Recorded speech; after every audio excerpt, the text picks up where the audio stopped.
Hi, I'm Dan. And I'm James. And welcome to the Cornwall Property Podcast, where every week we bring you the latest news, hot topics and guidance around the Cornwall property market. Stay tuned to be informed, inspired and to have any of your property related questions answered by trusted local property professionals. Here we are. Once again, good to be here. Episode 4, Cornwall Property Podcast. Thank you for tuning in once again. And again, why we're doing this is just simply our mission is to help tackle this Cornwall housing crisis. So another way we're doing this is episode 4. This is our episode where you're going to have the opportunity to ask Dan and James. So James, how can people do that? Well, this is the interactive part of the podcast where you guys obviously can ask your questions. And as you say, how do you do this? You can go to cornwallpropertypodcast.com, scroll to the very bottom of the screen and you can put your name, details and what question you have for us. In addition to that, if you're not doing it online on that section, you can go to Facebook as well, and you can also find us on the Cornwall Property podcast page on Facebook and simply message us that way. Excellent stuff. And also we're on YouTube too. If anyone wants to have a little view, subscribe, keep up to date, you can actually watch our beautiful faces and see us here in the Cornwall Channel studios. So, absolutely. Question then, James, where are we? Here we go. Well, we are lucky enough to have this week Joe from Newquay, and he has asked a very, very good question and quite a difficult one to answer because there's so many different aspects to this, as I'm sure you'll come on to, Dan. But Joe's question from Newquay this week was, how do I know where to invest? Great question. Yeah, thanks for throwing me on the bus nice and early there, one. So yeah, great question, Joe. And I think this is a question where what a lot of people ask themselves, ask others. I know when I first started investing in property, I was thinking, will I get better returns up north or things like that. It all comes down to what you want. What do you want? Is it something long-term? Are you maybe wanting to flip properties? So it's a short-term investment. That is the first question. So you've kind of got to work your way backwards. It's kind of like goal setting, essentially. Once you've set your goal, work back from that goal, and then they're your steps, your ladder to getting that achieving that goal. So in essence, we want to invest in property. Brilliant. Okay, well, why? What do you want from property? Is it a lump sum cash? Maybe it's monthly cash flow. These are sorts of things that you need to look at because it might determine then what areas you're looking to invest in. So again, once you've identified, is it lump sum, is it cash flow? Then it's a case of who's your target market? If it's going to be a flip, for example. So when I say flip, what it essentially means is it's your typical kind of homes under the hammer job, whereby you buy a property, you add value to the property. So again, it might be one of these empty properties in Cornwall. You add value to it in terms of it's empty for a reason. As we mentioned previously, they're generally empty because they're either unsafe, they're just real grotty, old, dated properties. You want to add value by bringing them back to the market, making them safe, modernising these properties. That is how you're adding value. Once you've added value, then you then sell it at that new price. So that is where the lumpy cash would come. So once you've sold it, you've got a lump sum of profit. Alternatively, it might be that you want the cash flow. So you want to buy a property, you're prepared to hold on to it for a long period of time and take some cash flow once you've paid all your bills, your mortgages, etc. You'll have a few £100s, maybe thousands of pounds, depending on the property, to cash flow forever. But again, these two types of strategies, we call them, will determine what your target market is. So again, is it singles? Is it a single couple? Is it a single professional? Maybe it's a single you want a flat. Well, you're not going to want a flat in a rural area, are you? You're going to want a flat in the hub of Truro, potentially. So these are sorts of things you want to bear in mind as well. Families, are you targeting your properties, your investments at families? Because things that we've, from experience now, have realised is that once you've now got family, you're going to want different things, such as in bathrooms, as simple as, well, if you don't want to just want to shower in a bathroom, do you? Because when you've got the little ones, you want a bath. They need a bath. So again, these are sorts of things you need to think about. And again, it comes back to who are your target audience. Other things to bear in mind, if it's with families, close school links. What the Ofsted ratings like, for example, at the local schools. So these are all things. There's a lot that goes into this sort of due diligence, Joe. So it's so important to, again, work your way back. What is it you want? Who are your target market? And once you've got that information and you've worked out what you want to do and where you want to be potentially with those ideas, it's then what are the numbers? We need to then work out the rental figures. So again, you need to do your homework on the rental figures in the area, what properties are selling for in the area.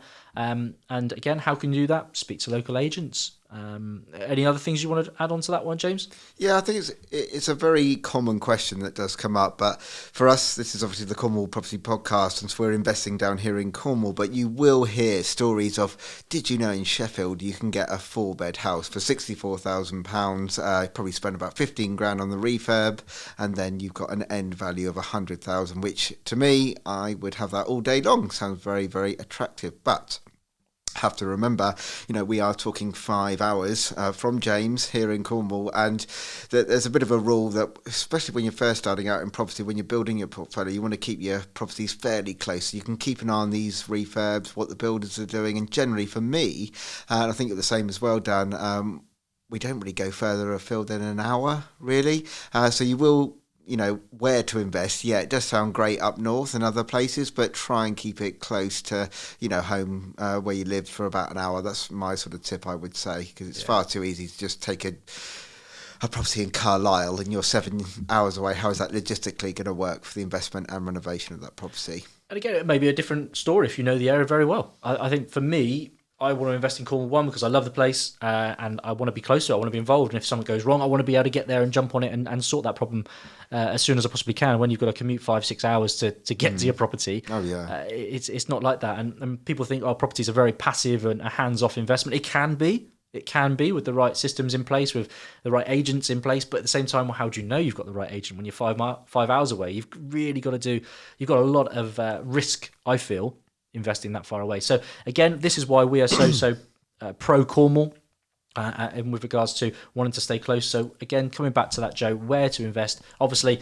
I'm sure you want to invest in Cornwall. You may be asking, do I invest up north? But essentially, personally, what we definitely recommend is there's a lot of empty properties in Cornwall. The housing market is still in a bit of a boom, if I'm honest. It's still pretty high, but it seems that things are starting to kind of plateau, I feel, at the moment with regards to actual sales going through. A lot seems to still be falling out of bed a little bit in a minute. So there might be opportunities there. But essentially, you need to work back from what your goal is there, Joe. Hopefully that helps. If not, please get back in touch. Come back with us another question. But hopefully that helps give people a bit of an idea or an indication of where they could possibly start with identifying that kind of what we call as a gold mine area. So the next then, I'll lead on to this question too. So thank you ever so much to Sam from Hayle. Sam's got in touch. I'm going to chuck this one at you, James. And Sam wanted to know, I'm not sure if it's a male or female, so apologies, Sam, but should they be buying in a limited company? It was a male. It was a male. It was a male. Thank you. Absolutely, just to clarify. Samuel, apologies. That's it. It is a very good question. And, as we always say with all of our podcasts, you should always seek, professional advice. And I'm not a tax advisor. We've talked about previously with our network, you want to have a good tax advisor and accountant. But in essence, why would it be good to buy in a limited company? So if we look at the historic investments, people have done property purchases in their personal name. And once upon a time, you could offset 100% of the property mortgage interest. So if we create a small case study here, we've got a 3-bed house with £1,000 rent coming in, the mortgage going out, interest only is £500. Essentially, 4 years ago, you would only pay tax on that £500 profit, if you see that makes sense, where you've had the mortgage interest as the overhead. But the government brought in 4 years ago something called Section 24, which minimised in 4 separate stages how much of that mortgage interest you could offset against the mortgage. So cut a long story short now, going forward, 21 onwards, you can only offset 20% of the mortgage interest, which for people buying in their personal name, if we go back to that example, you've got £1,000 rent coming in, 500 going out for the mortgage interest. You can only get 20% of that relief. So what you can do is like any other business, a bit like the restaurant industry in a limited company. If you're trading, you can offset all the food that you buy in, obviously, because it's a business overhead. It's the same in a limited company when you're buying property. So you purchase the property itself in a limited company and you get 100% relief of the mortgage interest. So because of this new Section 24, a lot of people have been now setting up specific limited companies for them to buy, properties in that limited company. So there are pros and cons to it, which we'll come on to in other episodes. But as a general rule of thumb, these days, I think it is quite a good thing to do because you get that 100% relief that is just seen as a business overhead. I would recommend doing it. But again, that's just me. I'm looking to build up, a portfolio over time. If you're just buying maybe one property and that's going to be your journey, then maybe in a personal name, because the other thing you do need to think about, Sam, is the mortgage rates. And unfortunately, generally the rates are more expensive in a limited company than what they are in your personal purchase method. So that's another thing to bear in mind there. And just to add on that, yeah, thank you. There's a lot of detail there. And again, reiterate, this is obviously just us talking here, and definitely everyone's different. Everyone's situation is different. So please seek professional advice. Again, if you need a tax accountant or anyone, we can recommend those to you if you needed to. But yeah, definitely seek some advice. But the point I want to get at there, James, is what you touched upon is it depends on what your goal is, once again, isn't it? Of course, yeah. Are you wanting to build a portfolio, make this a business, or are you just wanting to buy one or two properties? If it's just one or two properties, it may just be worth just buying them in your personal name. If you're wanting to, I think off the top of my head, I want to say 3 to 4. When you get to like 3 to 4 properties, I think it then becomes very much advantageous to buy in an SPV, a special purpose vehicle, a limited company. That's it. But again, this is stuff that you need to just double check over with your tax advisor. But hopefully that explanation from James there, brilliant explanation, will give you a little bit more of a guidance as to why people might consider it and why they might not.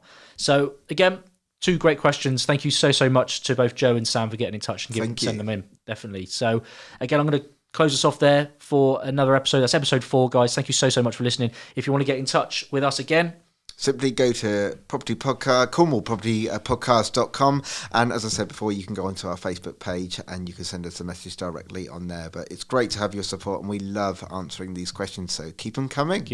Please subscribe, leave us a review. We'd love to hear your feedback, and stay safe. Bye now.